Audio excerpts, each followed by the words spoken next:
வணக்கம் மக்களே, welcome back to the channel. இன்னைக்கு நம்ம பேச போகிற டாபிக் ரொம்ப சீரியஸ் தான். என்டர்டைன்மெண்ட் இல்லை, காசிப் இல்லை, ரியல் லைஃப் ஸ்டோரி தான். இன்னைக்கு தமிழ்நாட்டில் பேசப்படுற பல கேசஸில் ஒன்று தான் நான் பேச போகிறேன். ஒரு பொண்ணாக இருந்து நான் பேசாமல் இருந்தால் தான் தப்பு. ஆமாம், ரிதன்யா கேஸ் தான். ரிதன்யா ஒரு 27 வயசு பொண்ணுங்க. திருப்பூர் டிஸ்ட்ரிக்டை சேர்ந்தவங்க. தோ இப்போ தான் ரீசெண்டாக 2025 மேரேஜ் ஆச்சு.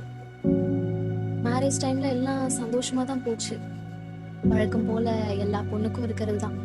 பல கனவுகளோட, பல வழிகளோட ஒரு புதிய பயணத்தை நோக்கி ரொம்ப சந்தோஷமாக தான் இருந்தாங்க.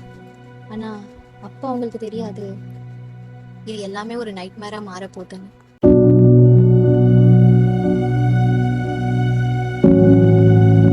ரிதன்யாவோட பேக்ரவுண்ட் பற்றி சொல்லணுன்னா, அவங்க ஒரு சிம்பிளான ஃபேமிலியில் இருந்தாங்கன்னு சொல்லலாம். அவளை பற்றி எல்லாரும் சொல்கிற மாதிரி தான். Very educated, polite, humble. As usual ஒரு மேரேஜ் ஏஜ் வந்த அப்புறம் 2025 ஏப்ரலில் கவின் குமார்ன்றவங்களோட மேரேஜ் ஃபிக்ஸ் ஆகிடுச்சு.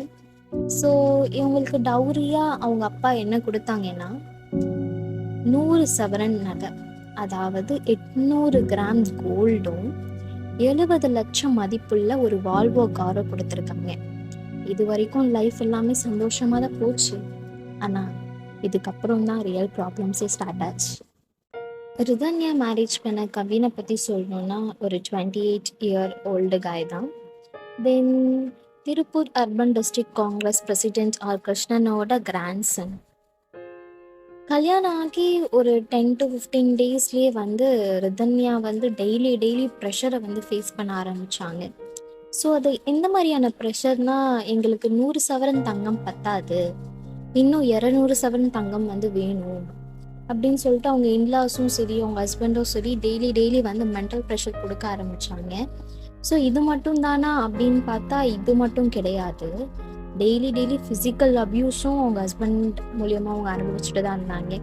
இதெல்லாம் அவங்க பேரண்ட்ஸ் கிட்ட ப்ரீஃபாக எக்ஸ்பிளைன் பண்ணியும் அந்த ஹராஸ்மெண்ட் கண்டினியூ ஆகிட்டே தான் இருந்துச்சு. ஸோ என்னடா பண்ணுறது, இந்த சொசைட்டியும் லைக் அட்ஜஸ்ட் பண்ணிட்டு போ, வாழ்க்கைனா இதுதான், இந்த மாதிரியே அவங்க கேட்டு பழகி ஸோ இதுக்கெல்லாம் ஒரு ஃபுல் ஸ்டாப் வைக்கணும். இந்த மென்டல் ப்ரெஷருக்கும் சரி, ஃபிசிக்கல் அப்யூஸ்க்கும் சரி, இதுக்கெல்லாம் ஒரு ஃபுல் ஸ்டாப் கொண்டு வரணும்னு சொல்லிட்டு அவங்க டிசைட் பண்ண ஆரம்பித்தாங்க. அண்ட் அந்த ஃபைனல் டேவும் வந்துச்சு. எஸ், ஆனால் அந்த ஃபுல் ஸ்டாப் அந்த மென்டல் ப்ரெஷருக்கும் ஃபிசிக்கல் அப்யூஸ்க்கும் கிடையாது. அவங்களுக்கான ஃபுல் ஸ்டாப் அது June 30, 2025 அவங்க இன்லாஸ் கிட்ட நான் கோவில் போகிறேன், மொண்டிப்பாளையம் கோவிலுக்கு போகிறேன்னு சொல்லிட்டு அவங்க காரை பார்க் பண்ணிட்டு சல்ஃபர்ஸ் பெஸ்டிசைடுன்ற ஒரு பாய்சனை கன்சியூம் பண்ணியிருக்காங்க. ஸோ இது கன்சியூம் பண்ணுறதுக்கு முன்னாடி இவங்க பட்ட வேதனையை, இத்தனை நாள் அனுபவித்த கொடுமையை ப்ரீஃபாக என்ன பண்ணியிருக்காங்கன்னா, அவங்க டேடுக்கு ஒரு 7 வாய்ஸ் மெசேஜை அனுப்பியிருக்காங்க. அதை அனுப்பிட்டு she ended her life. So அந்த வாய்ஸ் மெசேஜில் அப்படி என்ன இருந்துச்சுன்னா, என்னை மன்னிச்சிருங்கப்பா, போதும், என்னால் முடியல, ஊருக்காக என்னால் ஒருத்தன் கூட என்னால் இருக்க முடியாது, என் தலையெழுத்துன்னு நான் நினச்சிக்கிறேன்.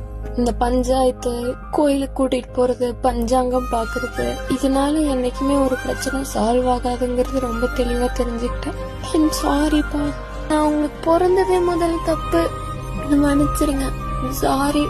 நம்ம லைஃப் மாறும் அப்படின்னு தான் நினைச்சிருக்கான். இந்த தடவை என் லைஃப் எப்பவுமே மாறாதுங்கிறது உண்மையை புரிஞ்சுக்கிட்டேன். ஒருத்தவங்களோட குணத்தையும் கேரக்டரையும் மாற்றவே முடியாது. இவனும் இவன் ஃபேமிலியும் ரொம்ப கிரிமினல் ஃபேமிலி. அவங்க அப்பா அம்மா, கவினு, இவங்க எல்லாருமே பிளான் போட்டு தான் என்ன கல்யாணம் பண்ணியிருக்காங்க. அவன் கொடுக்குற மென்டல் டார்ச்சர் என்னால் தாங்க முடியல. அதை யாருக்கிட்ட எப்படி சொல்லி புரிய வைக்கிறதுன்னு தெரியல. ரிதன்யா அவங்க லைஃப்பை எண்ட் பண்ணதுக்கப்புறம் திருப்பூர் போலீஸ் கவினையும் ஈஸ்வரமூர்த்தியும் சித்ரா தேவியும் டவுரி ஹராஸ்மெண்ட்காக ப்ளஸ் ஃபோர்ஸ் பண்ணி சூசைட் பண்ண வச்சதுக்காக அரெஸ்ட் பண்ணுறாங்க.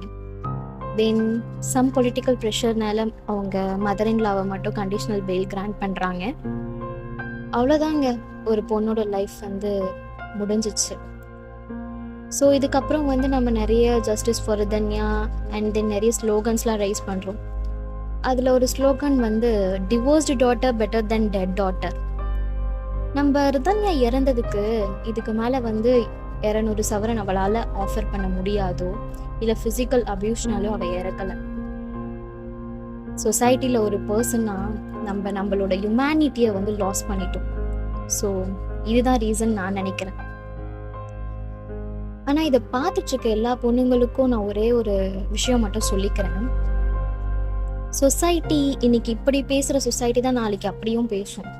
ஸோ இந்த சொசைட்டி வந்து இப்போ வந்து ரைஸ் பண்ணுறாங்க like divorced daughter better than dead daughter அப்படின்ட்டு. ஆனால் இதே அவங்க சூசைடை ஒரு சொல்யூஷனாக எடுத்துக்காம வீட்டுக்கு வந்திருந்தாலும் இந்த சொசைட்டி என்ன பேசியிருக்கோம்?